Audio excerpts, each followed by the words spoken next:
welcome to Myth Monsters.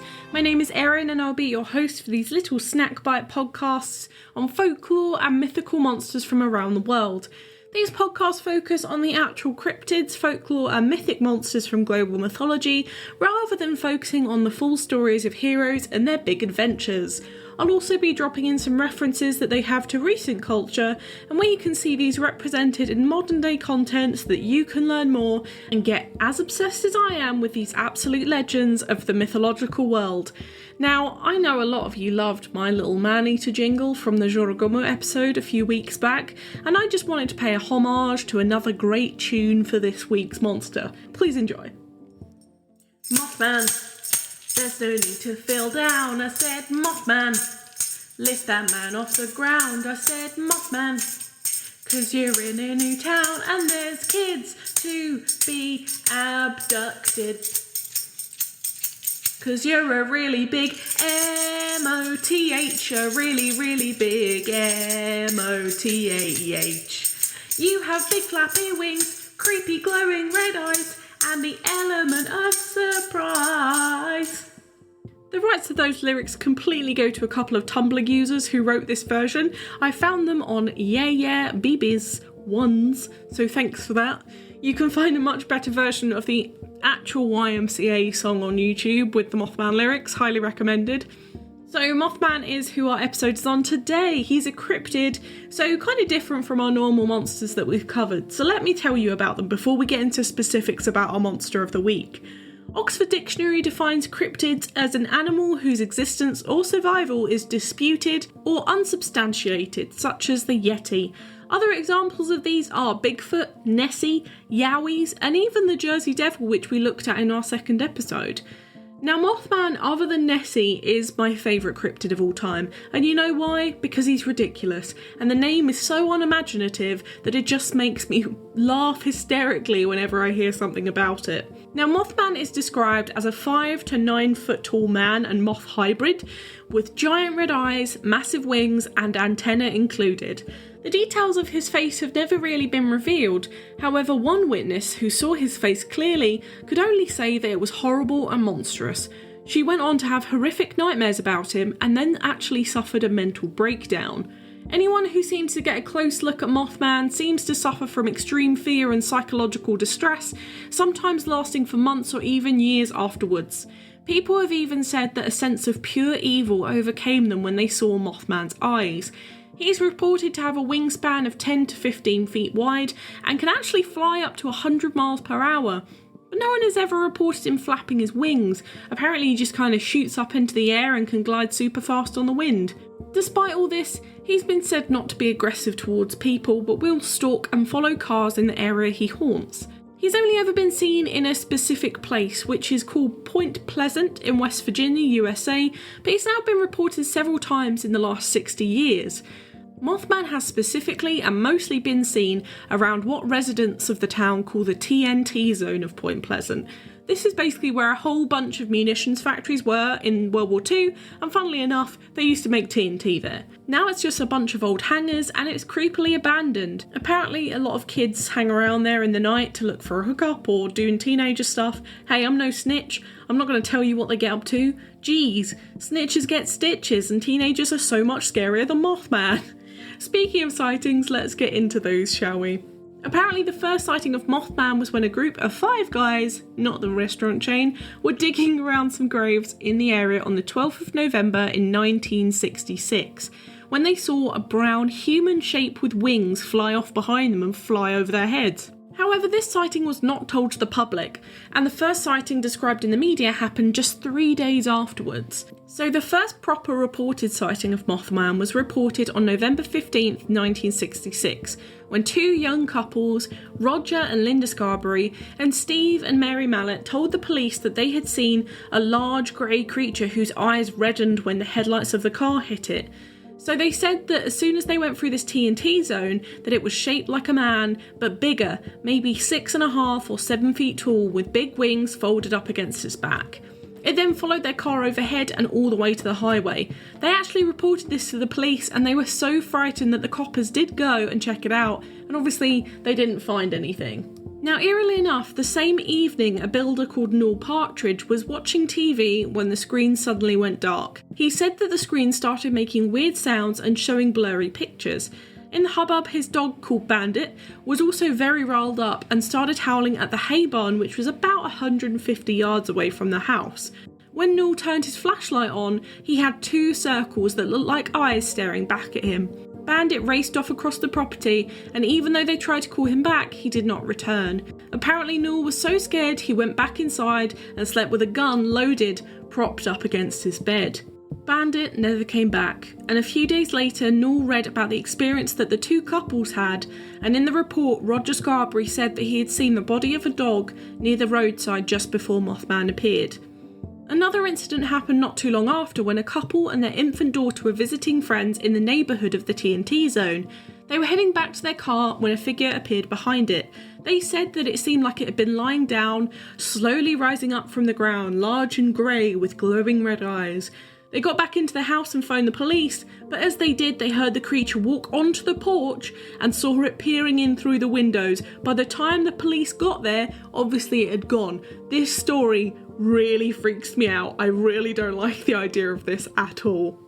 On November 24th, 4 people saw the Mothman flying over the TNT area, and on the morning of the 25th, it was reported that Mothman was standing in a field by the road, then spread its wings and took off, following the spectator's car down Route 62. On November 26, a lady called Ruth Foster saw the Mothman standing on her front lawn, but he quickly flew off when her brother-in-law went to go see it. I don't know if her brother-in-law is really scary, but I think I want him around. These are a few examples of sightings, but reports of Mothman do continue to this day. Strangely enough, strange flying creatures and winged men have also been reported in many other American states, as well as in Europe, Asia and the Middle East, including a supposed sighting in Chernobyl, Ukraine, shortly before the horrific nuclear disaster in 1986. Another really sad sighting was the collapse of the Silver Bridge, a suspension bridge which connects Point Pleasant to Gallipolis in Ohio. It was built in 1928 and collapsed on December 15th, 1967, and unfortunately it killed 46 people. It's said that Mothman stood on the bridge before and after the disaster, and researchers have said that seeing Mothman might actually be a warning of a tragic event to come. Some have even said that is why Mothman hung about in Point Pleasant in the first place, as it knew the disaster was coming. The bridge collapsed as it had an issue from the day it was built and was inevitably bound to happen. Unfortunately, it took those 46 people's lives when it did. Mothman sightings have been associated with at least 2 other cryptids. They've been linked to the amazing thunderbirds from US mythology who have grey bodies and red heads that were sighted in the same area at the same time, and the Owlman, who is a very similar boy with wings and red eyes seen in Cornwall in the UK in 1976.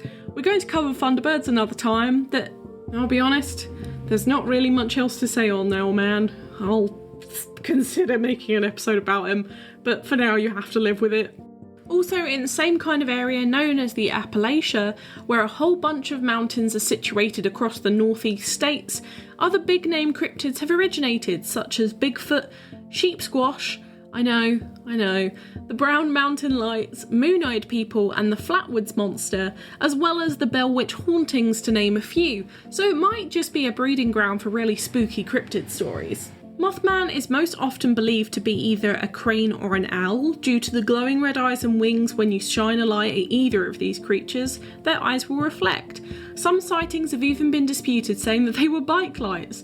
Some people even believe that Mothman might be an angel, demon or spawn of a blood curse placed upon the town, which some also say the Silver Bridge collapse is linked to, rather than the structural weakness in the bridge itself. People have actually tried to hunt down the Mothman, and it's fully accepted that the TNT plant is where Mothman makes his lair. However, the area around it is made up of hundreds and hundreds of acres of woodland, and eerily a network of tunnels that they used during the war, making it pretty good for a man, who is also a moth, to get around unnoticed. Also, the wood is protected by a local wildlife charity too, or park rangers, one of whatever the states have, and a lot of the wood is inaccessible to cars and trucks, making it pretty difficult to stage a whole big Mothman intervention anyway.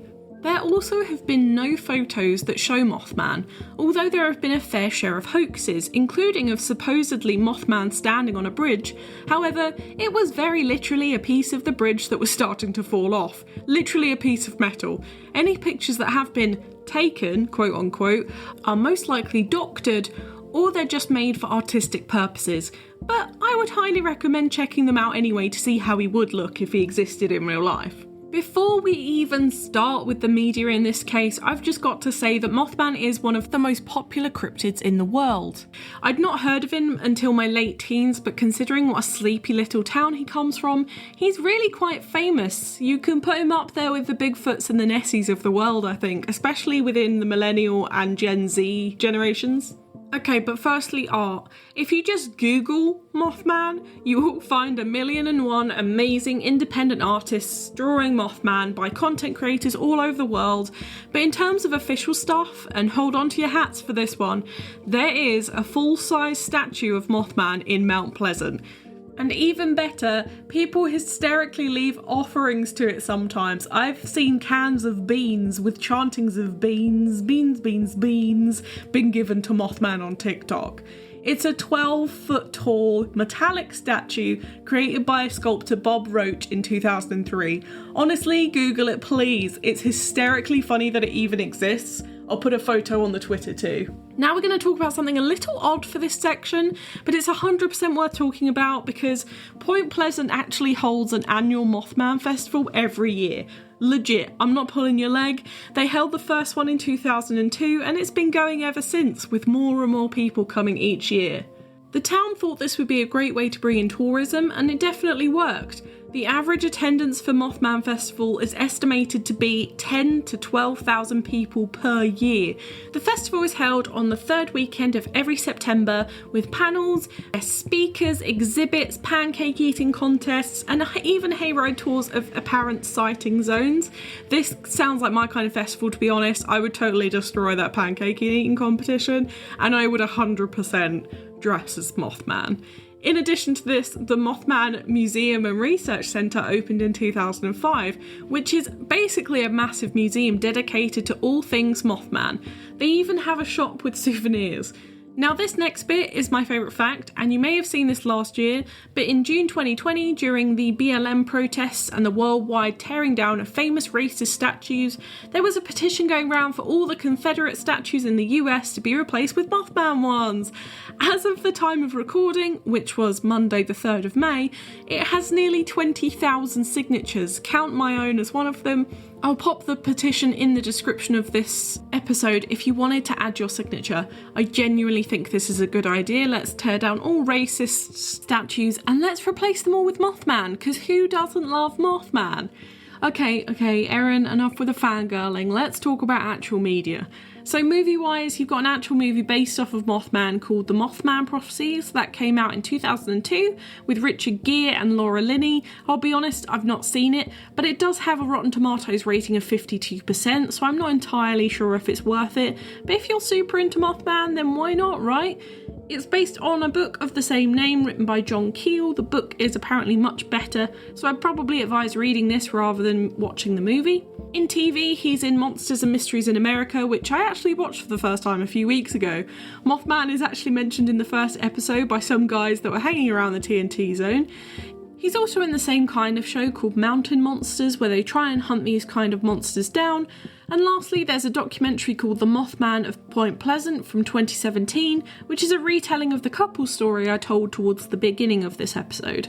Amazingly, I can actually add one of my giant passions and knowledge bases in life, which is Batman, because the Batman TV series was actually quite massive at the time. This was Adam West vintage era Batman, and one of the Batman villains, definitely more of a forgotten one due to his quote-unquote powers, is Killer Moth.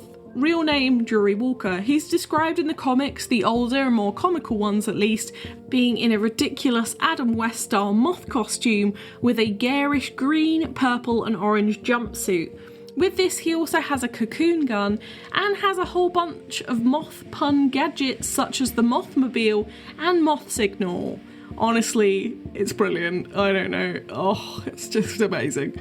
However, in the later, grittier DC comics, he has the appearance of an actual sentient man-sized moth who can fly, has superhuman strength, agility and endurance, and a bulletproof exoskeleton.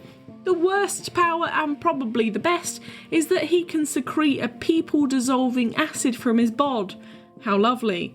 Sorry, back to actual Mothman. Due to the popularity of this at the time, it's often considered the inspiration for Mothman's actual name, although it is utterly uninspired. It's Moth and Man put together. Video games wise, there's not that much, but he is in Fallout 76 if you've played that, or you can play as Killer Moth in all the Batman Lego games, or he makes a tiny debut in Batman Arkham Asylum, and you can see his victims cocooned up in the Botanical Gardens. I have 2 book recommendations for this week, the first being Mothman, The Facts Behind the Legend by Jeff Walmsley, and the second being Mothman and Other Curious Encounters by Lauren Coleman. They're both really great, and don't get me wrong, you can find other books with Mothman in, but these 2 are the best specific ones, or you can read the Mothman prophecies as I said earlier. Now it's time for Do I Think It Existed? I'm not too sure about this one. I really want to believe he's real, but I'm going to say no. Although the thought of a giant man-moth hybrid sounds ridiculous, it also sounds pretty terrifying. Could you imagine something like this being real? I just imagine, like the Jersey Devil sightings, this one has been misseen and mistook for many other creatures. However, I'm not sure what other creatures could lay about in the woods that look kind of humanoid to that size. However, it could just be owls or cranes, as people have said, or maybe just a bear standing on hind legs, I don't know. But yeah, I'm pretty glad, although as I said earlier, you can go and see the statue in Point Pleasant and maybe get the closest you can to a real life Mothman, or attend the convention and look at loads of people dressed as him. I'm certainly not going to judge you. Oh my god. That was a little bit amazing. Mothman is so ridiculous, and I think he is honestly one of the best cryptids out there, and I just thoroughly enjoy anything about him, even if the idea creeps me out the tiniest bit, and I'm not even scared of moths.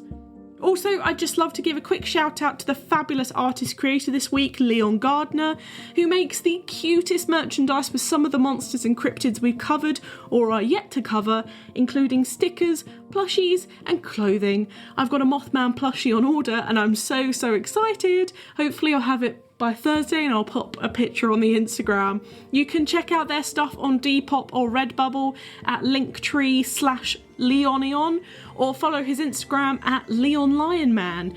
Now next week we're heading back to Scotland and Scandinavia to look at the shape-shifting seal maidens, Selkies. I love me a water-based monster, I do, so I'm looking forward to this one. Come dive in with me next Thursday.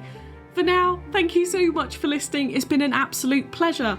If you enjoyed this podcast, please leave it a rating on the service you're listening on. I've got the Twitter for any questions or suggestions on what monsters to cover next, and I'd love to hear from you. The Twitter is @MythMonstersPod, or the Instagram is @MythMonstersPodcast, or you can email me old-fashioned styly on mythmonsterspodcast@gmail.com.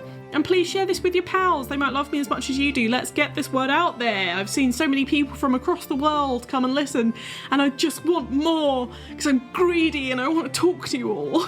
But for now, stay spooky, and I'll see you later, babes.